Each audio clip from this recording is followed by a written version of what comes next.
તમે ઘોડાના શોખીન માણસ લાગો છો. ના રે ના, એટલે આપણને એવા કાંઈ શોખ નહીં.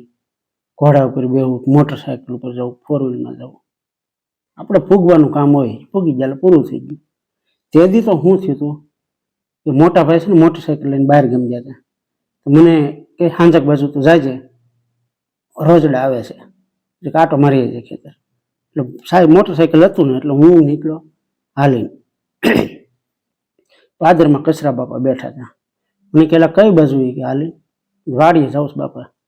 મને કે ઘોડું લેતો હતો આપણું કે આમે પીડ્યું છે બે દી છે, થોડુંક પગ મોકળા થાય ને.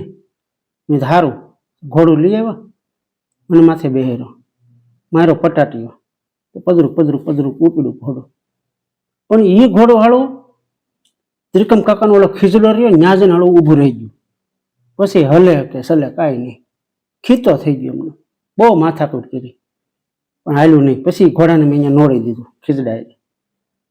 ખેતર આટો મારી આવ્યો, ફોન કર્યો પૌલાને, આ ઘોડું બંધ થઈ ગયું છે, ઉપડતું નથી.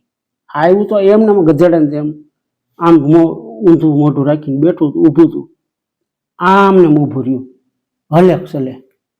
તો કચરા બાપા આવ્યા અને મને કે ચડી જાય ઘોડા ઉપર. ચડી ગયો ને એ બેસી ગયા. એક સાબુક મારીને લીટી કાઢ્યું, એવું ગામ. એમ નીકળ્યા હતા અમે. પણ હાળું એક વસ્તુ મેં આમાં જોયું, ઘોડું હાળું ટાવડું પણ હાળું માણાને તરત વર્તી જાય. ઘોડા હાળા ગધડી ના નીકળ્યા.